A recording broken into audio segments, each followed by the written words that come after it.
महाराज जी, पिछले 2 दिन से आप सत्संग में जो हॉल में कर रहे हैं महाराज जी, उसमें वर्णन कर रहे हैं कि जो भक्त जन मतलब भजन करते हैं और उनसे गलत आचरण भी बन गए तो उनकी दुर्गति नहीं होगी, उनको उच्च लोकों में मतलब उनको वो भोग भुगवाए ये जाएंगे फिर। उन भक्तों की बात हो रही है जिन्होंने निश्चय किया है कि अब मुझे इसी जन्म में भगवत प्राप्ति करना है और खूब डट के प्रयत्न करके भजन कर रहे हैं। हाँ, पर उनका कुसंग हो गया और वो भ्रष्ट हो गए। वो जितेंद्री नहीं है, वो मनोनिग्रही नहीं है, वो मन पर विजय प्राप्त नहीं कर पाए, अब वो भ्रष्ट हो गए। अब भ्रष्ट का मतलब है लगातार भ्रष्ट हो थोड़ी है। अब वो भ्रष्ट हो गए, प्रयासरत थे भजन में, उनका लक्ष्य था भगवत प्राप्ति, और शरीर पूरा हो गया, भगवान के दर्शन नहीं हो पाए, भगवत प्राप्ति नहीं हुई, तत्वबोध नहीं हुआ, तो उस भ्रष्ट का क्या गति होगी? भगवान श्री कृष्ण से अर्जुन जी ने पूछा कि उस भ्रष्ट की क्या गति होगी?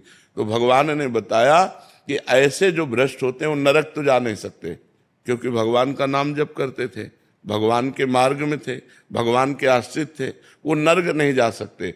अच्छा, उनका पतन नहीं हो सकता, क्योंकि जैसे आपने 500 नाम जप किया तो आपके 500 नाम तो स्टॉक में जमा है, अब आप भ्रष्ट हो गए, गलत आचरण किए, तो उसका आपको दंड मिलेगा, लेकिन वो दंड खत्म होते ही आप 500 भजन से ऊपर चलेंगे। 499 नहीं, पूरे 500 भजन से ऊपर आपकी गति होगी। तो अब जैसे उनका शरीर छूटा तो उनको पुण्यवान के लोकों में ले जाया जाता है, स्वर्ग आदि लोकों में। स्वर्ग आदि लोकों में जैसे वो स्त्री से भ्रष्ट हुए या जिससे भ्रष्ट हुए, वो सारे भोग उनको दिए जाते हैं। ये उनका पुण्य क्षय नहीं होगा। जैसे यज्ञ करके कोई स्वर्ग जाए, दान पुण्य करके स्वर्ग जाए, तीर्थ यातन करके स्वर्ग जाए, तो उनका पुण्य क्षय होगा, और वो पुण्य क्षय होने के बाद मृत्यु लोक में फिर पुनः अशुभ गति को भी प्राप्त हो सकते हैं। लेकिन वो भजन करने वाले का भजन तो स्टॉक में जमा है, और उसका जैसे वीआईपी स्वागत हो, ऐसे स्वर्ग आदि लोकों में जिन भोगों के कारण भ्रष्ट हुआ है उन भोगों की बाहुल्यता उसको होगी, और जब उसकी उन भोगों में अरुचि हो जाएगी तब उसका जन्म होगा। श्रीमान, कुलवान, धनवान, राज वैभव संपन्न, भोग संपन्न, और वहां जन्म लेकर के उसको ऐसा वातावरण मिलेगा भक्ति का, वैराग्य का, कि पूर्व का जो साधन है वो उन्हें उन भोगों में लगने नहीं देगा। उन भोगों के बीच में रहते हुए भी उसको वैराग्य होगा। अब उसका वैराग्य इतने जोर का होगा कि जब कभी आकर्षण किसी भोग का हुआ तो वो सोचेगा कि मैं तो अपना इतना वैभव छोड़कर आ रहा हूँ, इतना भोग छोड़कर आ रहा हूँ, अब मैं भोग नहीं भोगूंगा, और वो डट करके जहां से उसका भजन रुका था वहां से भजन उसका चालू होगा, और वो प्रयास करके इसी जन्म में भगवत प्राप्ति कर लेगा। अगर कहीं फिर चूक हो जाती है तो फिर उसको वही गति प्राप्त होगी, वो स्वर्ग आदि लोगों को भोग करके वो मतलब पतन नहीं हो सकता। महाराज जी, फिर तो थोड़ा भी भजन करने वाले का पतन नहीं होगा, नहीं वो नहीं, मतलब एक ट्रैक उसका चेंज होगा। हाँ, इसीलिए तो हम सबको प्रार्थना करते हैं, नाम जप करो, नाम जप करो, कैसे भी करो, भाव से करो, कुभाव से करो, जैसे भी करो। मानो आप बुरी आदत नहीं छोड़ पा रहे तो भली आदत पकड़ लो ना, तो कम से कम तुम्हारे पास बुराई के साथ साथ बहुत बड़ा भजन भी तो है जो तुम्हारी हर जगह रक्षा कर लेगा, तुम्हारी बुराइयों का नाश करके ये तुम्हें उन्नति प्रदान करेगा। हम गलत बात नहीं छोड़ पा रहे, हम असमर्थ हैं, तो सही बात भी तो पकड़ लो, राधा राधा बीच में डाल लो, तो आपकी जो अशुभ गति होने वाली वो नहीं होगी, आपकी अशुभ गति नहीं होगी, आपका जो असत भाव है वो नष्ट हो जाएगा, और ये सद्भाव एक दिन आपको भगवत प्राप्ति करा देगा। इसीलिए पूज्य राधा बाबा ने कहा, एक बार जी भी जो राधा कृष्ण बोला उसने मोक्ष के लिए कमर कस लिया। एक बार भी राधा कृष्ण बोला तो उसने मानो मोक्ष के लिए कमर कस लिया। अब एक बार राधा कृष्ण जो बोला तो उसका पतन नहीं हो सकता, वो नरक नहीं जा सकता, क्योंकि भगवान का नाम उसके पास। जी तो बहुत बड़ी बात है, शब्दों में तो छोटी लग। हाँ, तो इसीलिए तो, पर सबकी रति कहाँ होती है? इसीलिए कहा गया है कि भगवान जब कृपा करते हैं तो संत संग देते हैं, क्योंकि संत संग से भगवान के नाम रूप लीला धाम में आसक्ति हो जाती है। बिना सत्संग के नाम जप होगा ही नहीं, तो अगर नाम थोड़ा भी जप लिया तो मंगलमय हो जाएगा, उसका पतन नहीं होगा, वो कभी अधोगति को प्राप्त। नामे भक्ता प्रणश्यति अपिचेत सुदुराचारो भजते माम अनन्य भाग साधुरेव समन्तव्य सम्यक व्यवसिता। ऐसा सुदुराचारो माने होता सांगोपांग दुराचार करने वाला, भरपूर दुराचार करने वाला। अपि चेत सुदुराचारो, बहुत भारी पापी आदमी, अब उसको सत्संग मिल गया और उसने सुना कि मैंने तो बहुत पाप किए और पाप कर रहा हूं, मेरा कल्याण कैसे हो सकता है? एकमात्र भगवान ही है जो हमारा कल्याण कर सकते हैं। तो सम्यक व्यवसिता ऐसा उसने अपनी बुद्धि में बैठा लिया कि मैं नीच हूं, पापी हूं, पापाचरण हो रहा है, पर मैं भगवान की शरण में हूं, अब भगवान ही मेरा उद्धार करेंगे। और कृष्ण कृष्ण कृष्ण कृष्ण, राधा राधा राधा, और पाप कर रहा है, वर्तमान में पाप कर रहा है, तो भी उसकी दुर्गति नहीं होगी। भगवान कह रहे उसे साधु मानो, मैं उसको साधु बनाऊंगा। करो सद्य ते साधु समाना, अपिचेत सुदुराचारो भजते माम अनन्य भाग, साधुरेव समन्तव्य, उसे साधु मानो क्योंकि अब मैं बनाऊंगा साधु। क्षिप्रम भवति धर्मात्मा, अब मैं उसे शीघ्र धर्मात्मा। और भगवान जिसे साधु बनाना चाहे वो असाधु रह कैसे सकता है? तो दुराचारी हो करके भी यदि वो भगवान का आश्रय लेकर नाम जप करता है तो वो नरक नहीं जाएगा, वो भगवान की प्राप्ति के मार्ग में जहां से गिरा है उन भोगों को स्वर्ग आदि लोकों में भोगेगा। जो बड़े बड़े पुण्यात्माओं के लिए दुर्लभ वस्तु है वो उस भजनानंदी को भोगने को मिलेगा, और फिर बड़े पवित्र कुलों में, राज वैभव कुलों में उसका जन्म होगा। कोई साधारण नहीं, क्योंकि नाम जप उसने किया है, इसलिए नाम जप अवश्य करना चाहिए। महाराज जी ये तो हो गया कि वो भजन कर रहा है, फिर वो अपने उससे जाएगा। महाराज जी एक शरणागति का मार्ग आप बिल्कुल साथ साथ में चलाते हैं, तो महाराज जी शरणागति का इसमें सिद्धांत क्या रहेगा? उसमें तो प्रभु खुद बचाते हैं, आप कहते हैं कि उसको, तो महाराज जी वो मार्ग इसमें शरणागति में जब हम भगवान की शरण में होते हैं तो जहां हमें भ्रष्ट होना होता है वहां भगवान कहते करो सदा तिनके रखवारी, जिमि बालक राखे महतारी।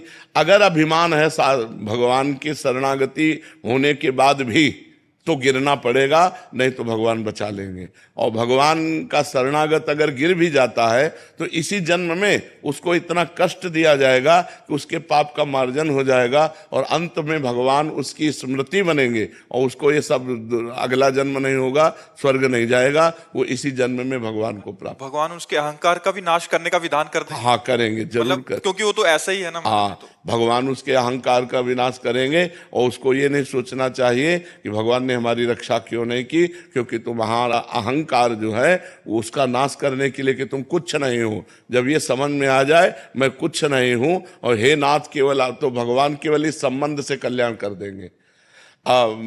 भगवान ने कहा है मत चित्ता सर्व दुर्गाणी मत प्रसादात तरिष्यति, इसमें साधन नहीं बताया। मत चित्ता सर्व दुर्गाणी मत प्रसादात तरिष्यति, जो मेरी शरण में आ गया तो मेरे प्रसाद माने कृपा से वो सब दोषों से मुक्त होकर मेरे को प्राप्त कर लेता है एक ही जन्म में। भगवान की शरण होकर भगवान का भजन कर रहा है, अगर कहीं गिरने के चांस आए तो भगवान उसकी रक्षा करते हैं, अगर रक्षा नहीं की तो तुम्हारे अहंकार का नाश होने के लिए वो भगवान लीला करेंगे, पर ज्यादा दिन वो लीला टिकेगी नहीं मायामयी, वो तुरंत निकल करके फिर परमार्थ में चलेगा और भगवान को प्राप्त। क्षमा कीजिएगा महाराज जी, पर ये मार्ग और ज्यादा आसान लगता है। हाँ तभी तो शरणागति दुर्लभ वस्तु है, शरणागति हृदय से हो जाए तो निहाल हो जाए। मत चित्तान, भगवान कह रहे मत चित्ता, मत चित्ता, मेरे में चित्त लगाने वाला, बस भगवान आप ही मेरे, हमारे में तो कोई ना मैं इंद्रिय विजयी हूं ना मन विजयी हूं, हे नाथ आप ही मेरा कल्याण करो, हे पतित पावन प्रभु आप देख लो। ऐसे भक्त का कभी ना में भक्ता प्रणश्यति, ऐसे भक्त का नाश नहीं होता। भगवान कहते मत चित्ता सर्व दुर्गाणि मत प्रसादात तरिष्यति, मेरे में चित्त लगाने के कारण सारे दोषों का मैं नाश कर देता हूं, और मत प्रसादात तरिष्यति, मेरी कृपा से वो मुक्ति को प्राप्त हो जाता है, मेरी कृपा से वो एक जन्म में ही भगवत प्राप्त। भगवान सब कुछ कर सकते, करतुम अकर्तुम अन्यथा करतुम, एक है साधन पक्ष और एक है कृपा पक्ष। तो जो भगवान की शरण में कृपा पक्ष से है वो साधन करते हुए भी अगर कहीं लड़खड़ा जाता है तो उसके दोषों को प्रभु मानते ही नहीं।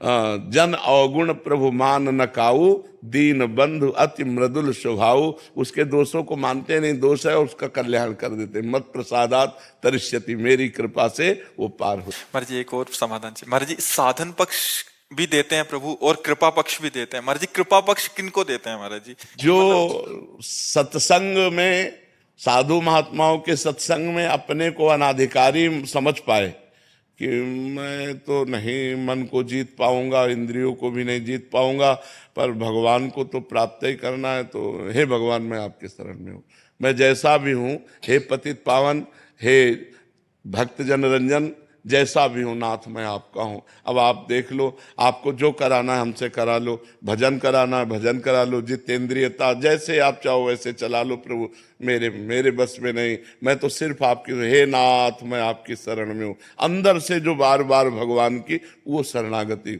और जिसका अच्छा ऐसे से ऐसा, ऐसे से ऐसा, वो हर साधन को पकड़ता हुआ चल रहा है, वो भी भगवान का कृपा पात्र है, क्योंकि साधन पकड़ रहा है, पर उसमें कुछ अहम है, उसमें अपनी बुद्धि का भरोसा है, और उसमें बुद्धि का, जैसे शरणागति के दो प्रकार बताए, एक बिल्ली के बच्चा की शरणागति और एक बंदरिया के बच्चा की शरणागति। बंदरिया के बच्चा की शरणागति विवेकवान, साधन संपन्न, उसको इशारा भगवान देंगे कि भ्रष्ट होने का अवसर आ रहा है। जैसे बंदरिया अपने बच्चे को इशारा देती जब छलांग लगाना होता है, ऐसे करेगी तो कस के पकड़ ले, अब वो छलांग मारी, अगर कस के ना पकड़े गिरे तो गिर जाए। वो इशारा देगी कि मैं छलांग मार रही हूं, जरा सा ऐसे बच्चे को संभालेगी, बच्चा समझ जाता है कि अभी छलांग लगाने वाली है और कस के पकड़ लेता है। ऐसे ही भगवान इशारा देंगे कि माया का आक्रमण होने वाला है, तुम्हारे सामने प्रश्न आने वाला है, तुम सावधान विवेकवान हो, इसलिए अपने आप को पकड़ करके बचाओ, साधन को पकड़ लो कस के। और लेकिन जो बिलैया के बच्चा की शरणागति है वो ऐसे तुम्हें ले जाना है जहां ले जाओ, हमें झटका वटका से कोई मतलब नहीं है, इशारा दे, वो मैं हूं, चुप बैठा। अब वो बिलैया क्या करती है, अपने मुंह में दबा के ले जाती है। जिन दांतों से चूहों को मारती है उन्हीं दांत, वही मुंह में दांत है, लेकिन इतनी सेफ्टी से उस बच्चे को पकड़ती है, जहां उसको ले जाना होता है स्वयं ले जाती है। ऐसे ये अजात पक्षायु मातरम खगा, ये बहुत सुंदर मार्ग है। जैसे जिस पक्षी के बच्चे के अभी पंख नहीं निकले, घोंसले में बैठे केवल माँ की बाट जो होता रहता है, ऐसे जो केवल भगवान की कृपा की बाट जो होते हुए भगवान का सुमिरन करता रहता है, ऐसे भक्त का निश्चित इसी जन्म में कल्याण हो जाता है। जी।